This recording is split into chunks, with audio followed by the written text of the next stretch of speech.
কিন্তু যদি বিভিন্ন সময়ে হচ্ছে বিভিন্ন অ্যাঙ্গেল পাই, তার মানে হচ্ছে ম্যাগনেটিক ফিল্ডটার ডিরেকশন চেঞ্জ হচ্ছে, এবং সে যদি কন্টিনিউয়াসলি ঘোরার মধ্যে থাকে, তাহলে আমি যদি কোনো রোটরে একটা যদি ম্যাগনেট রাখি, সেটা ইলেকট্রোম্যাগনেট হোক বা পার্মানেন্ট ম্যাগনেট হোক, তখন সে ওই রোটেটিং ম্যাগনেটিক ফিল্ডটাকে চেস করার ট্রাই করবে, আর তখন সে ঘুরবে।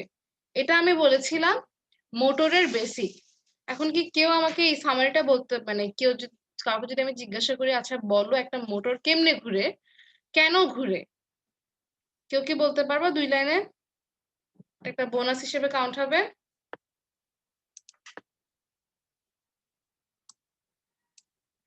বিশেষ করে হচ্ছে এখানে গত ক্লাসে থেকে ইমন আছো, আরিফিন আছো। একটা মোটর কেন ঘুরে নর্মালি বলো, একদম সিম্পল কথায়। ম্যাম ম্যাগনেটিক পোলারিটির কারণে। Magnetic, polarity. আচ্ছা ম্যাগনেটিক পোলারিটির কারণে বলতে একটা একটা ম্যাগনেট আছে নর্থ সাউথ, ধরো দুইটা পোলারিটি ম্যাম আছে, এটা এই কারণেই। ম্যাম হচ্ছে আমার যে স্টেটর থাকে ম্যাম, ওটা যদি আপনার ওয়াইন্ডিং স্টেটর হয়, তাহলে ওইটাতে আমি যখন কারেন্ট পাস করি, কারেন্ট পাস করার ফলে আমরা জানি যে মানে একটা কয়েলের মধ্যে যে কারেন্ট পাস করি, তার মাঝখানে যদি কিছু থাকে, সেটা একটা ম্যাগনেটিক মানে পোল তৈরি করে, নর্থ সাউথ পোল সাউথ। আর ম্যাম স্টেটর একটা ম্যাগনেট থাকে, সেটারও নর্থ সাউথ পোল সাউথ থাকে। ম্যাম যখন নর্থ সাউথ আর পোল সাউথ হচ্ছে পাশাপাশি এসে যখন রিপেল করে, আর যখন দুটা সরি ম্যাম, যখন নর্থ সাউথ আর পোল সাউথ আছে যখন কানেক্ট মানে অ্যাটাক করে, যখন নেগেটিভ সাইড আর পজিটিভ সাইড আছে তখন রিপেল করে, যার কারণে ম্যাম ঘুরতে থাকে। ম্যাম সম্মত চার যখন একে অপরকে রিপেল করে দেয় ম্যাম।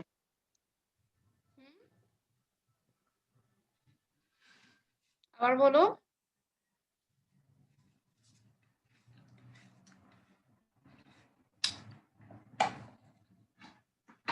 ম্যাম ইমন বলো দেখি, ইমন বলো। তুমি তো ক্লাসে আসো না সবসময়। ম্যাম আমি হচ্ছে একটু গ্রামে গেছিলাম ম্যাম, গ্রামে হচ্ছে ম্যাম আমার ওয়াইফাই কানেকশন কেটে দিছি, তো ম্যাম এখন আসতে পারিনি।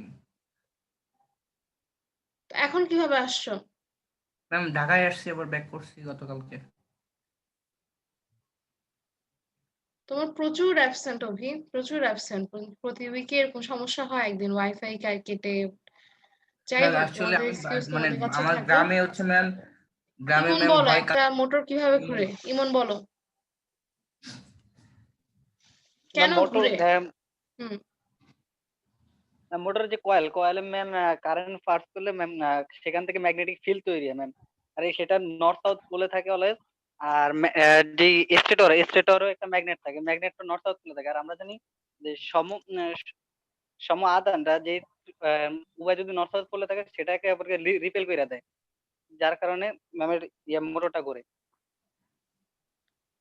আচ্ছা, তার মানে তুমি বলতে চাচ্ছ স্টেটর একটা ম্যাগনেট আর রোটরও একটা ম্যাগনেট, তাই তো? কয়েলটাতে ম্যাম যখন কারেন্ট পাস করে, তখন তো ম্যাগনেটিক ফিল্ড তৈরি হয়। তাহলে সেই ম্যাগনেটিক ফিল্ড, আচ্ছা সেই ম্যাগনেটিক ফিল্ড বুঝলাম থাকলো নর্থ সাউথ বরাবর আছে, তাহলে আমি রোটর রাখলে রোটরটা নর্থ সাউথ বরাবর থাকবে। এখন মনে করো যদি একটা নর্থ আর সাউথে থাকে, রোটরটাকে যদি আমি বসিয়ে দিই, একবারও নর্থ বরাবর নর্থ, সাউথ বরাবর সাউথ যদি বসে যায়, তাহলে তো সে ওই জায়গায় ফিক্স হয়ে গেল, সে ঘুরবে কেন?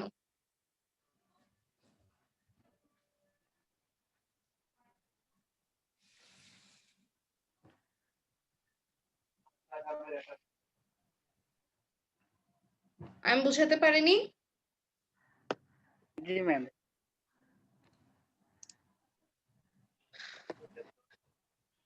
মানে তোমাদের কথা, মানে কথা অনুযায়ী এখানে একটা স্টেটর আছে মনে করো, তো স্টেটরে কয়েল আছে, ভালো কথা। স্টেটরে কয়েল থাকার কারণে সাপোজ এখানে একটা নর্থ সাউথ ক্রিয়েট হলো। ধরা যাক এটা একটা অদৃশ্য একটা ম্যাগনেট, অদৃশ্য। আচ্ছা, অদৃশ্য ম্যাগনেটের ডিরেকশন সাপোজ এই বরাবর। অদৃশ্য ম্যাগনেটের ডিরেকশন যদি এই বরাবর হয়, তার মানে কি এখানে যদি আমি আরেকটা দৃশ্যমান ম্যাগনেট আনি, তার মানে যদি অ্যাকচুয়াল ম্যাগনেট আনি, সে এই বরাবর অ্যালাইন হয়ে থাকতে চাইবে। মানে এই বরাবর অ্যালাইন হয়ে থাকা মানে কি এদিকে সাউথ দিবে আর এদিকে নর্থ দিবে। তো ভালো কথা, অ্যালাইন হয়ে থাকুক, সমস্যা নেই, কিন্তু একবার এইভাবে যখন চলেই আসছে, তো তো এখানে ফিক্স হয়ে থাকবে, সে ঘুরতেছে কেন, এই ম্যাগনেটটা ঘুরতেছে কেন? ম্যাম ও ম্যাগনেটিক ফিল্ডের কারণে পোলারিটি চেঞ্জ করে। কে পোলারিটি চেঞ্জ করে? ম্যাম হচ্ছে আমি যে ম্যাম আমি যে যদি হয় ম্যাম স্টেটর হলে এটা ফিক্স থাকবে, আর যদি ম্যাম এটা মানে ই হয় মানে যদি এটা ওয়্যার পেছানো থাকে ম্যাম এটাতে, তাহলে ম্যাম রোটর। ওটাতে রোটরে যদি আমার ওয়্যার পেছানো থাকে ম্যাম, তাইলে ম্যাম হচ্ছে ওইখানে আমি যে কারেন্ট দিচ্ছি কারেন্টটা হচ্ছে ম্যাম একবার নেগেটিভ হাফ সাইকেল একবার পজিটিভ হাফ সাইকেল, যার কারণে ও ম্যাম পোলারিটি চেঞ্জ করতেছে। পোলারিটি চেঞ্জ করার কারণে নর্থ সাউথটা ম্যাম হচ্ছে আপনার ই ম্যাম ও পোলারিটি চেঞ্জ করার কারণে তুমি যখন দেখতেছো তোমার মাথার উপরে ফ্যান ঘুরতেছে, জি তোমার ম্যাম। মনে হচ্ছে যে কি যে এখানে একবার সাউথ আসলে তো এখানে সে ফিক্স হয়ে গেল, কিন্তু পরের বার জি ম্যাম। যখন এখানে এসে যাবে হচ্ছে নর্থ আর এখানে হচ্ছে সাউথ, তখন তো সে চাইবে যে সরি এটা করে রাখছি, এখানে আসবে নর্থ, এখানে যখন সাউথ আসবে তখন ও হঠাৎ করে তো চাইবে যে উল্টাতে, তখন সে ঠাস করে উল্টে আসবে, তোমার কথা হচ্ছে এটা। তারপর জি যখন ম্যাম। আবার এদিকে চলে আসলো, তারপর জি যখন ম্যাম। আবার পজিটিভ সাইকেলে এখানে সাউথ এখানে নর্থ, তখন তো সে আর ঘুরবে না। ম্যাম মানে আমার তো স্টেটর শুধু একটা মাত্র পোল থাকে না, অনেকগুলো পোল থাকে ম্যাম। ওই পোল তো মানে প্রতি ইসের পর পর চেঞ্জ হয়, একটা হাফ সাইকেলের পর পর চেঞ্জ হয়, যার কারণে ম্যাম মানে অলওয়েজ তো ম্যাম চেঞ্জ হতে থাকে, north south pole south change হতে থাকে। নর্থ সাউথ পোল সাউথ এগুলো কি বলতেছো তুমি অভি? ম্যাম আমি হচ্ছে গোলায় ফেলতেছি ম্যাম। হচ্ছে যদি তুমি আমার এটা ক্লাস স্টেট করো নাই, শুনো অভি, তুমি ক্লাস করো নাই, স্বাভাবিকভাবে তুমি মানে আমার মনে হয় না তুমি বইটা রিডিং পড়ে আসছো, এই জন্য একটু অগোছালো কথা বলতেছো। যারা ক্লাস করেছো তারা কি কোনো অ্যান্সার দিতে পারছো না? আমি কত মানে ফেনা তুলে ফেলতেছি একটা শব্দ বলতে বলতে, rotating magnetic field, rotating magnetic field, rotating magnetic field, এই একটা কথা কেউ বলতে পারছো না।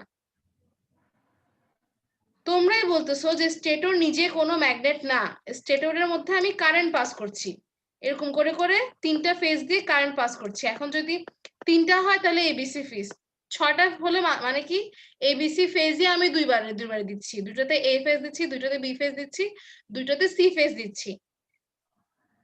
তো যাই হোক, যখন আমি থ্রি ফেজ দিব তখন এরা এই যে পিঙ্ক কালার যে দাগটা দিলাম, এদের যে ম্যাগনেটিক ফিল্ড, এটা একটা নির্দিষ্ট জায়গায় সব সময় থাকে না। এটাই দেখে মানে কালকে অঙ্কতে এটাই বললাম, যখন কারেন্টটা এরকম করে পাস হচ্ছে, কারেন্টটা তো এইভাবে যাচ্ছে, একবার বাড়তেছে আবার নেগেটিভ হচ্ছে, এই পরিক্রমায় দেখা যাচ্ছে যে নিট ম্যাগনেটিক ফিল্ডের ডিরেকশন একবার এদিকে, একবার 0 ডিগ্রি, একবার 30 ডিগ্রি, একবার 90 ডিগ্রি, একবার 120 ডিগ্রি, একবার 270 ডিগ্রি, অর্থাৎ ভিতরের যে ইন্ডিউস ম্যাগনেটিক ফিল্ড সেটা ডিরেকশন ঘুরে, সেটা যেহেতু ঘুরে, তো আমাদের রোটর যেটা নিজে একটা ম্যাগনেটিক ফিল্ড, এটা নিজে একটা ম্যাগনেট, সে কোনো ফিল্ড না, সে একটা ম্যাগনেট। তো সেই ম্যাগনেটটা কি করবে, ও যেহেতু ঘুরতেছে ওকে ধরার চেষ্টা করবে, এটার মনে করো এই পাশে নর্থ হলে ও নর্থ পোলটা অলওয়েজ ওকে অ্যাট্রাক্ট করে করে ঘুরাবে, এই জন্য রোটরটা ঘুরতে থাকবে।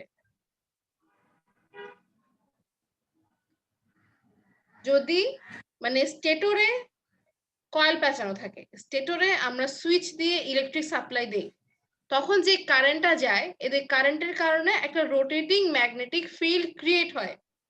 তো রোটর যেটা কিনা একটা ফিজিক্যাল ম্যাগনেট, সে ওই ঘূর্ণনশীল ম্যাগনেটিক ফিল্ডটাকে ধরতে চায়, এজন্য সে ঘুরতে থাকে, আর কিছুই না। এই দুইটা লাইন গুছিয়ে বলা যাচ্ছে না?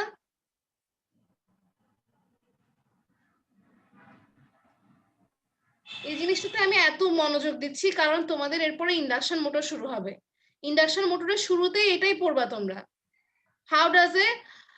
How does an induction motor work or rotate। তারপর এই এনার্জি কনভার্সন 1 এর পর এনার্জি কনভার্সন 2 পড়বা, সেখানেও সিনক্রোনাস মোটর আসবে, ডিসি মোটর আসবে। ওখানে যদি বলা হয় তোমরা তো এনার্জি কনভার্সন 1 করে আসো, জানো কিভাবে জেনারেটরে ভোল্টেজ উৎপন্ন হয়, জানো কিভাবে মোটর ঘুরে, চুপ করে থাকবা, কিছু বলতে পারবা না।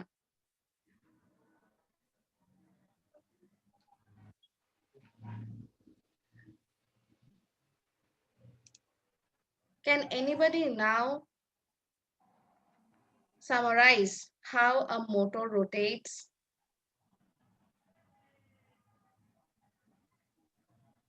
জি ম্যাম। জি ম্যাম। ইমন বলো।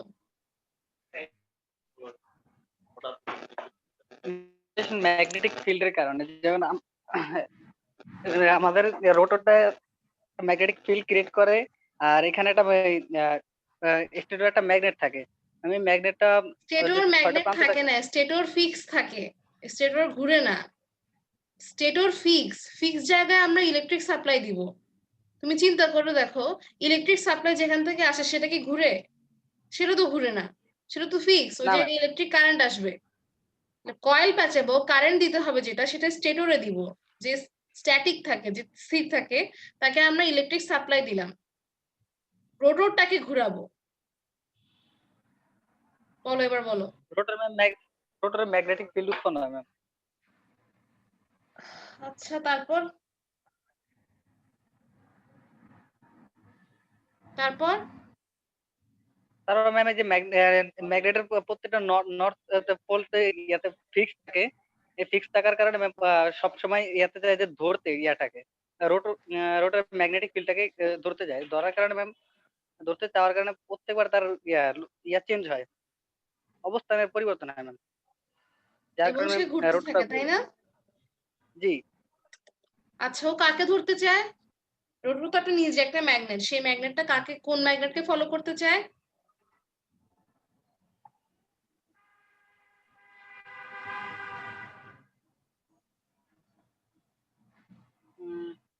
বলো।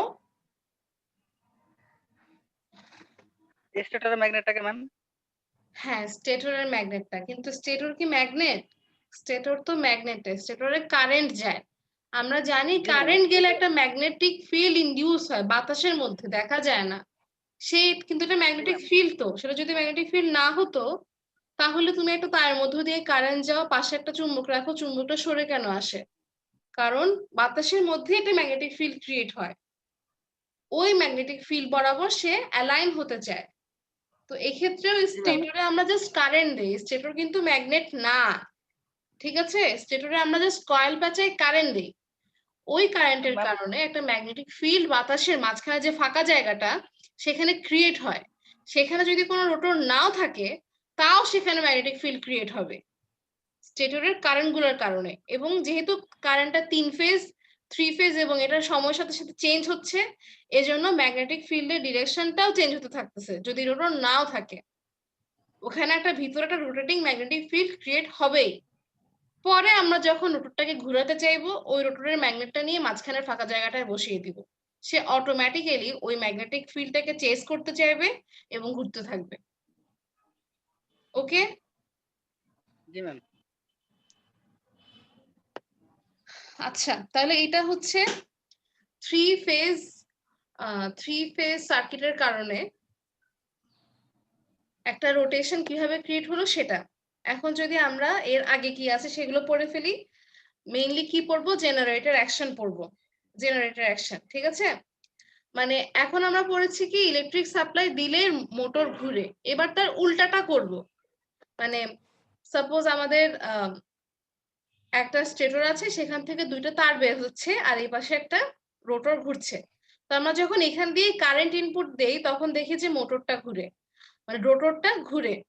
আর যদি আমি রোটরটাকে ঘোরাতে পারি, তখন দেখবো যে ওই তার দিয়ে আবার ভোল্টেজ উৎপন্ন হবে এবং কারেন্ট বের হবে। ঠিক আছে, মানে তখন সে জেনারেটর হিসেবে কাজ করবে। সবকিছু আগের মতো সেম, কয়েলও পেঁচানো থাকবে একই রকম ভাবে। রোটর আগেও একটা ম্যাগনেট ছিল, এখনো রোটরকে একটা ম্যাগনেট হতে হবে, মানে এখানে একটা ম্যাগনেটিক ফিল্ড অলরেডি থাকতে হবে। ঠিক আছে। আর হচ্ছে কোন একজন যদি ঘুরে, তাহলে আমি আউটপুট হিসেবে ভোল্টেজ পাবো, আর যদি ইনপুট হিসেবে ভোল্টেজ দিতাম, তাহলে ঘূর্ণনটা আউটপুট হিসেবে পেতাম। ঠিক আছে।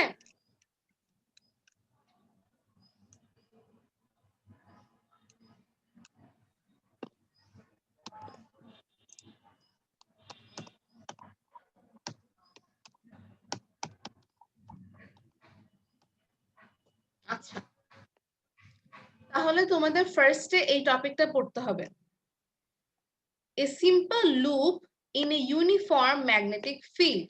কি বললাম? a simple loop in a uniform magnetic field। আচ্ছা, তো এটা ছবিটা দেখি আমরা, তাহলে বুঝবো। এই যে এদিকে মনে করো একটা চুম্বকের নর্থ সাইডটা আছে, আর এদিকে আছে কি একটা চুম্বকের সাউথ সাইড। তাহলে ম্যাগনেটিক ফিল্ডে কি হবে বলতো, এই চুম্বকের নর্থ থেকে বের হবে আর এখানে সাউথে এসে ঢুকবে, তাই না? তাহলে মাঝখানের জায়গাটায় ম্যাগনেটিক ফিল্ডের ডিরেকশন কেমন হবে? মাঝখানের জায়গাটায় ম্যাগনেটিক ফিল্ডের ডিরেকশন হবে এরকম, ঠিক আছে? তো এই জায়গায় এরকম একটা লুপ দিয়ে দিলাম। এটা যদি হচ্ছে 3D চিন্তা করতে চাও তাহলে কেমন হবে? 3D চিন্তা করতে চাইলে যদি আমরা এভাবে আঁকি,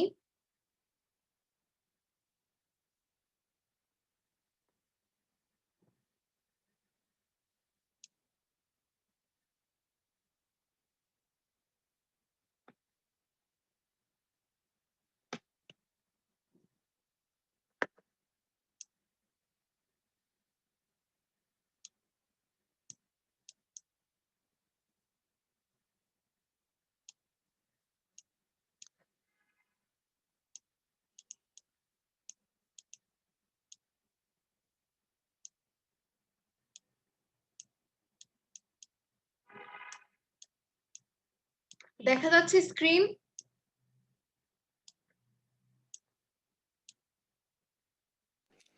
জি ম্যাম, দেখা যাচ্ছে। আচ্ছা,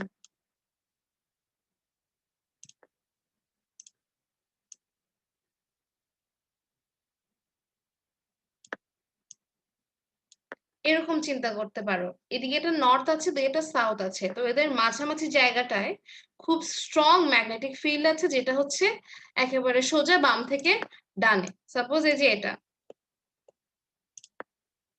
এটা হচ্ছে ম্যাগনেটিক ফিল্ডের ডিরেকশন। আর এরকম একটা জায়গায় আমি একটা লুপ এনেছি, জাস্ট তারের মানে কন্ডাক্টিং ওয়্যারের একটা লুপ আছে, এবং তাকে হচ্ছে আমরা কি করতেছি, ঘুরাচ্ছি। এবং ঘূর্ণনটা কেমন দেখো, এই যে এটা কি, এটা হচ্ছে এই পাশ থেকে চোখ দেওয়া হয়েছে।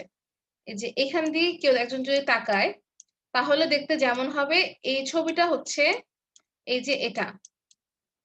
তো এখান দিয়ে দেখো লুপের জাস্ট এই পাশটা একটা দাগ হিসেবে দেখা যাচ্ছে, এবং সে এরকম কাউন্টার ক্লকওয়াইজ ঘুরতেছে, মানে এটা নিচে যাচ্ছে, এটা উপর সাইডে উঠতেছে, এটা হচ্ছে কাউন্টার ক্লকওয়াইজ সে ঘূর্ণন হচ্ছে। তাহলে এটা 3D ভার্সনটা কি বোঝা যাচ্ছে? একটু চিন্তা করতে পেরেছো? আবার একটু বললে ভালো হতো। এই ছবিটা দেখছো না? জি জি ম্যাম। এই ছবিটা তো দেখে বোঝা যাচ্ছে যে মনে করো এই পাশেটা নর্থ আর এই পাশেটা সাউথ, আর মাঝে একটা কুণ্ডলী আছে, সেই কুণ্ডলীটা এরকম করে ঘুরছে। কুণ্ডলীটা দেখতে কিরকম? এই যে ওর মতো। তো এটা জাস্ট জিনিসটা ভালোভাবে ভিজুয়ালাইজ করার জন্য এই জিনিসটা একটু 3D করে আঁকার চেষ্টা করলাম।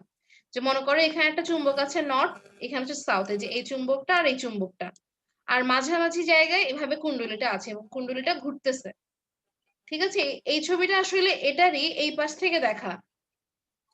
এই পাশ থেকে দেখলে যে এরকম করে কুণ্ডলীটার এই দাগটা দেখা যাচ্ছে, এই যে এটা এরকম করে ঘুরতেছে, ঠিক আছে, কুণ্ডলীর মধ্যে। ওকে,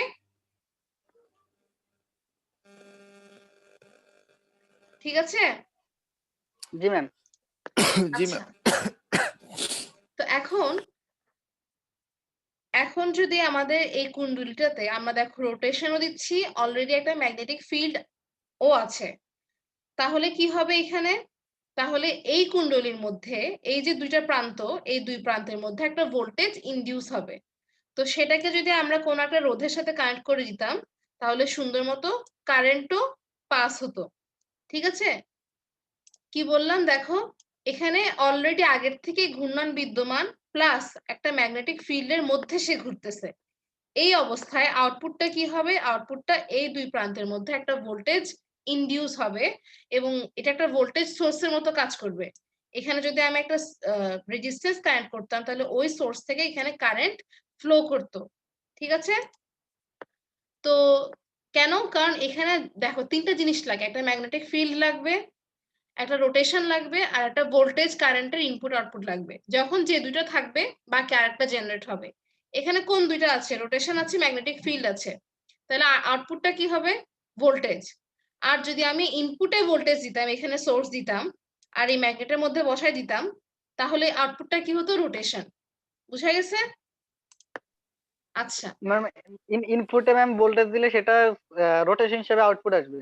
হ্যাঁ, তখন হতো কি, মনে করো আমি রোটেশন করাচ্ছি না, আমি জাস্ট কি করতেছি, এখানে ম্যাগনেটের মধ্যে এই জায়গায় একটা ভোল্টেজ সোর্স দিয়েই দিলাম, এখানে একটা ব্যাটারি দিয়ে দিলাম, তখন এখানে কি হবে? কারেন্ট পাস করবে। জি ম্যাম।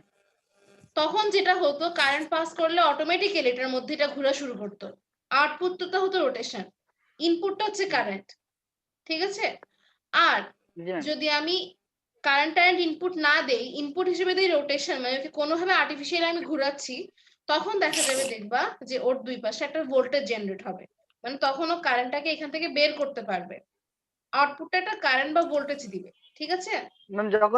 ম্যাম যখন আউটপুট হিসেবে ভোল্টেজ পাই সেটা তো জেনারেটরের ক্ষেত্রে না ম্যাম?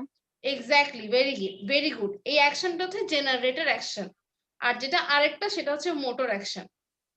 জি ম্যাম, বুঝে যখন গেছে? ইনপুট ভোল্টেজ হয় তখন এটা যে জেনারেটরের মোটরের। হ্যাঁ, ঠিক আছে। মোটরে ইনপুটে আমার ভোল্টেজ আসে, আউটপুটে রোটেশন পাই, আর জেনারেটরে আমরা ইনপুটে রোটেশনটা দেই, আউটপুটে ভোল্টেজ আর কারেন্ট পাই। ওকে? আচ্ছা, তো এখন দেখো এখানে একটা বলে দিয়েছে যে ও যে ঘুরছে, যেহেতু ঘূর্ণন, তো ঘূর্ণনের একটা ঘূর্ণন গতি বেগ আছে, সেটা হচ্ছে রোটেশনাল স্পিড ওমেগা এম। ওকে? আচ্ছা, তো আমরা জানি যে বেগ, যে কোনো মুহূর্তে বেগ কি? যে কোনো মুহূর্তে বেগ হচ্ছে ওই বিন্দুতে বৃত্তের স্পর্শক বরাবর, তাই না? তাহলে দেখো এই বিন্দুতে বেগটা সে দিল এই যে এই বরাবর, আর এই বিন্দুতে বেগটা হচ্ছে এই যে এই বরাবর, যে কোনো একটা মুহূর্ত জাস্ট চিন্তা করেছে। ঠিক আছে? এখানে দেখো নর্থ আর সাউথ, তাহলে বি এর ডিরেকশন হচ্ছে এই যে এদিকে, নর্থ থেকে বের হয়ে সাউথের দিকে। এই অবস্থায় যদি আমাকে ইনডিউসড ভোল্টেজের মান কত হবে, মানে এই যে ঘুরতেছে এই যে বি, মানে ইনডিউসড যে ভোল্টেজটা হচ্ছে তার সাথে ম্যাগনেটিক ফিল্ডের সম্পর্ক কি, তার সাথে রোটেশনাল স্পিডের সম্পর্ক কি, এগুলো আমাদেরকে বের করতে হলে একটা ইকুয়েশন লাগবে। What is that equation? The ইকুয়েশনটা হচ্ছে, দেখো এটা একদম মুখস্থ করে ফেলতে হবে। E induced equals to V cross B dot L. E induced equals to V cross B dot L. আবারও বলি, E induced equals to V cross B dot L. Okay? Now what is the V? What does V signify? এখানে V টা কি বোঝাচ্ছে? Ma'am B is the magnetic field, এটা V, Vটা কি? V ma'am ভালো বিটা আছি, ব। বেগ, ভেরি ভেলোসিটি গুড, বেগটা ম্যাম। Very good. ভিটা হচ্ছে ভেলোসিটি। কোন ভেলোসিটি? এই যে ভেলোসিটিতে সে গতিশীল সেই ভেলোসিটি। ওকে? আচ্ছা, তারপর বিটা কি? বিটা হচ্ছে ম্যাগনেটিক ফিল্ড বা ম্যাগনেটিক ফ্লাক্স ডেনসিটি। ওকে, মানে এখানে বি এর মানটা কি সেটা। আর এলটা কি?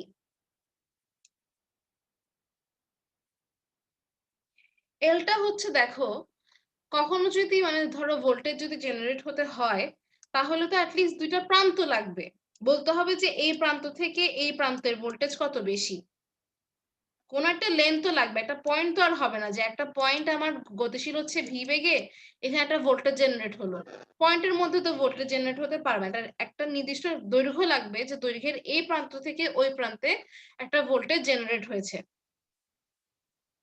ম্যাম এটা ওমস ল এর মতো, হুম, অনেকটা ওমস ল এর মতো। হ্যাঁ বলতে পারো। অবশ্যই দুইটা প্রান্ত থাকতে হবে যার মধ্যে একটা ভোল্টেজ সে জেনারেট করেছে। মনে করো এইটুকু যদি একটা পয়েন্ট হয়, এখানে মাইনাস এখানে প্লাস, এটা তো হতে পারে না, তাই না? তো জি ম্যাম। এলটা হচ্ছে যে দৈর্ঘ্য বরাবর ভোল্টেজটা জেনারেট হচ্ছে। আচ্ছা, তো তোমরা মনে করতে পারো দৈর্ঘ্যটা আমরা কি ধরবো। এখানে খেয়াল করে দেখো, এই যে কুণ্ডলীটা যদি চিন্তা করো, কুণ্ডলীটা চিন্তা করলে দেখো এখানে যে কুণ্ডলীটা ঘুরছে, এখানে একটা দৈর্ঘ্য আছে এ থেকে বি, আর একটা দৈর্ঘ্য আছে বি থেকে সি, আর একটা দৈর্ঘ্য আছে সি থেকে ডি। কথার কথা মনে করো আমরা পেলাম যে এ থেকে বি এই দৈর্ঘ্য বরাবর ভোল্টেজ হচ্ছে 10 ভোল্ট। তার মানে কি বলতো, এ থেকে বি এর ভোল্টেজ 10 ভোল্ট বেশি। তারপর মনে করো পেলাম যে বি থেকে সি মানে ভিবিসি মানে ভিসিবি, তার মানে হচ্ছে ভিসি ভিবি থেকে বড়, এই ভোল্টেজ সাপোজ 5 ভোল্ট, তাহলে বলো তো ভিসি এ থেকে কত ভোল্ট বেশি? এদিকে 5 10 ভোল্ট প্লাস এদিকে 5, তাহলে 15 ভোল্ট বেশি। 15 ভোল্ট। এখন যদি বলা হয় ডি প্রান্ত আবার সি থেকে 10 ভোল্ট বেশি, তাহলে টোটাল ডি প্রান্ত এ থেকে কত ভোল্টেজ বেশি হবে? 25 ভোল্ট। Very good. তাহলে এই দুই প্রান্ত, এই যে এখানে আসলে কত ভোল্টেজ জেনারেট হলো? এখানে 25 আর এখানে 0, তাহলে এখানে কত ভোল্টেজ জেনারেট হয়েছে? 25। 25 ভোল্ট। বুঝা গেছে? এই যে জি ম্যাম। লেন্থটা, AB এর লেন্থ, BC এর লেন্থ, CD এর লেন্থ, এটাই হচ্ছে দিস লেন্থ L। ওকে, আর V তো হচ্ছে ভেলোসিটি, আর B হচ্ছে ম্যাগনেটিক ফিল্ড। ম্যাগনেটিক ফিল্ড স্ট্রেংথটা। ওকে, আচ্ছা, তো আর ক্রস বলতে কি বোঝায়? ক্রস বলতে হচ্ছে ক্রস গুণন, তাহলে V ক্রস B আমাকে ক্রস গুণন করতে হবে। আর L, এর সাথে যে ডট আর এটা গুণন আছে, স্কেলার গুণন। হ্যাঁ সেটা হচ্ছে স্কেলার গুণন। তাহলে সেক্ষেত্রে আমরা L এর ডিরেকশন কোনটা ধরবো? L এর তো ডিরেকশন ধরতে হবে, যে দুইটা ডিরেকশন সম্ভব, A থেকে B এর দিকে আর না হয় B থেকে A এর দিকে। যদি আমরা A থেকে B এর দিকে ধরি তাহলে এই ডিরেকশনটা ধরবো, B থেকে এর দিকে ধরলে এই ডিরেকশনটা পাবো। ঠিক আছে? আচ্ছা, তাহলে এখন আমরা এই অবস্থায় যে আমাদের একটা সিচুয়েশন দিল, এখানে একটা ম্যাগনেটিক ফিল্ড আছে B, এরা V বেগে গতিশীল, ওমেগা বেগে ঘূর্ণন। ম্যাম ডিরেকশনের কথাটা যদি ম্যাম আরেকবার বলতেন ম্যাম। আচ্ছা, ডিরেকশনের কথাটা আরেকবার বলি। আচ্ছা ঠিক আছে,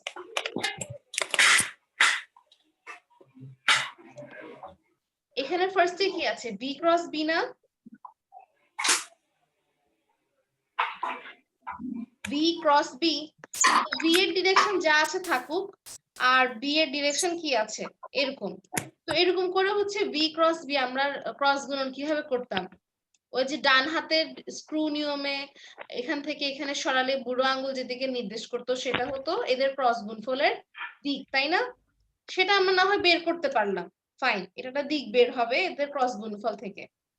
আর দেখো লেন্থের সাথে হচ্ছে এদের প্রোডাক্টের ডট গুণফল, তো ডট গুণফল তো দুইটা ভেক্টর রাশির মধ্যে হয়, দুইটা স্কেলার রাশির মধ্যে তো হয় না। এখন এখান থেকে যেটা পেয়েছি সেটা একটা দিক আছে, তাহলে এল এরও একটা দিক থাকতে হবে। ম্যাম ডট গুণ তো ম্যাম স্কেলার রাশি তো, আর ক্রস গুণ ভেক্টর রাশিতে। স্কেলার, আচ্ছা স্কেলার রাশি যদি হয় মনে করো 2 ইন্টু 3, ঠিক আছে, দুইটাই স্কেলার, এটা তো ডট গুণ বা ক্রস গুণ বলারই কোনো দরকার নেই, দুইটা স্কেলারের তো আসলে নর্মাল গুণ হয়, বীজগাণিতিক গুণ। তুমি যেটা বলতেছো সেটা হচ্ছে প্রোডাক্টটা বা গুণফলটা কি হয়? ক্রস গুণফলের গুণফল একটা ভেক্টর রাশি হয়, আর ডট গুণফল বা স্কেলার গুণনের হচ্ছে গুণফলটা একটা স্কেলার ভেক্টর রাশি একটা হয়, স্কেলার। মানে কোনো দিক থাকে না সেভাবে, কিন্তু গুণটা তো হয় দুটো ভেক্টর রাশির। গুণ দুই ক্ষেত্রে দুইটা ভেক্টর রাশিরই হয়, একটার গুণফলও ভেক্টর হয় আর একটার গুণফল ভেক্টর হয় না। ঠিক আছে?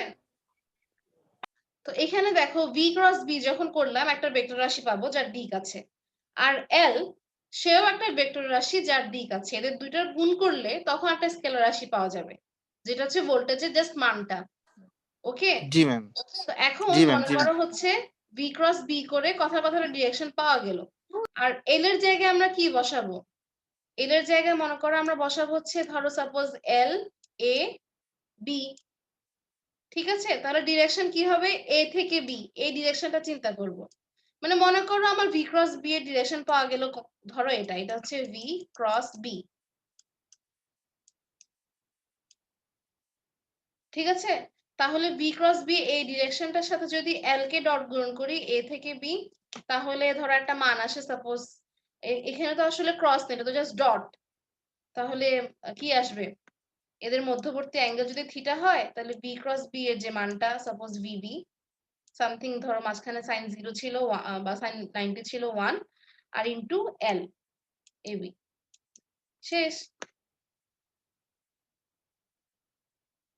আর মাঝখানে অ্যাঙ্গেলটা কি হবে? cos theta. আমরা তো জানি ab a ডট b মানে কি? ab cos থিটা, এই, জি ম্যাম। ঠিক আছে। জি ম্যাম। আচ্ছা, তো এখন আমরা এই সূত্রটা একদম মুখস্থ রাখবো এবং এই সূত্রটা একপাশে লিখেই রাখি। ই ইনডিউস সমান কি হবে? ইনডিউসড ভোল্টেজ ইকুয়াল টু কি হবে? B B cross B dot L, V cross B B dot L. Dot L. মানে এটা এটা সব ক্ষেত্রে খাটে। যদি একটা ধরো পরিবাহী তার হোক, ধরো কুণ্ডলী না, জাস্ট তার, এই একটা অংশ তার, এই তারটাই যদি কোনো চৌম্বক ক্ষেত্রে বি, চৌম্বক ক্ষেত্রে যদি ভি বেগে গতিশীল হয়, তাহলে ওই তার বরাবর একটা ভোল্টেজ ইনডিউস হবেই। সেটা কত হবে? V cross B dot L. Okay, আচ্ছা। তো এখন আমরা বের করার চেষ্টা করি, এই যে কুণ্ডলীটা আছে এখানে টোটাল কত ভোল্টেজ বের হচ্ছে, কত ভোল্টেজ জেনারেট হচ্ছে, রিলেশনটা কি হচ্ছে। তো আমরা সেগমেন্ট ধরে ধরে করি, আসো। ফার্স্টে কি? ফার্স্টে হচ্ছে এই যে এই বি সেগমেন্টটা চিন্তা করলাম, এই বি সেগমেন্ট, এই বি সেগমেন্ট কোনটা দেখো তো? এ থেকে বি, এই যে এটা, এই ছবিতে কি এই বি সেগমেন্ট দেখা যাচ্ছে? বলো তো।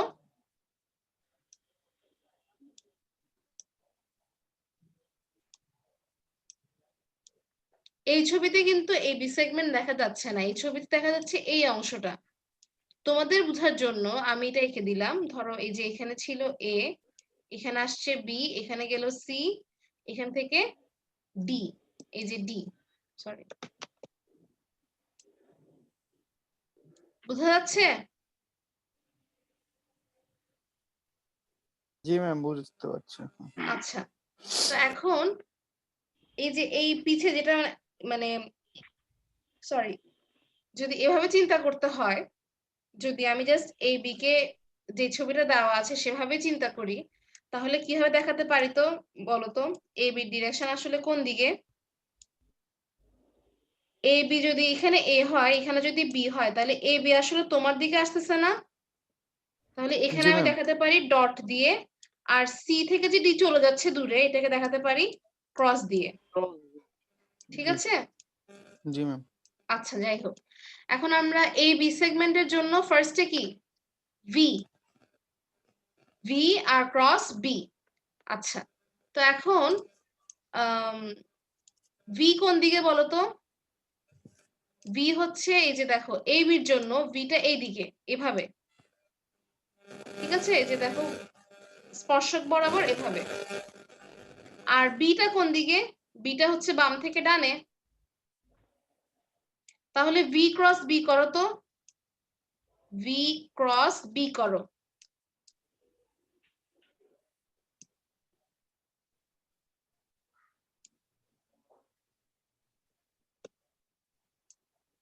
ভি ক্রস বি করতে পারবা? ডান হাতের স্ক্রু নিয়মে কি করতে পারো? ক্রস গুণফল।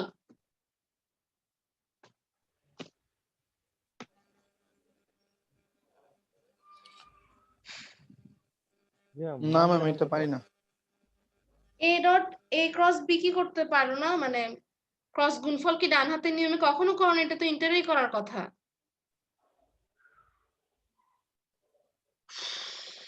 করলেও ম্যাম ভুলে গেছি, এখন তো মনে পড়তেছে না। একটা একক ভেক্টর হবে না। আচ্ছা, তাহলে তাহলে হচ্ছে এই মিটিংটা শেষ। ভিপি সাইন থিটা এটা একটা এটা একক এটা ভেক্টর আমি এন্ড করে থাকে দিচ্ছি, পজিটিভ। তোমরা আবার জয়েন করো, ঠিক আছে? সেম লিঙ্কেই ম্যাম। হ্যাঁ, সেম লিংকে আবার জয়েন করো। জি, আচ্ছা।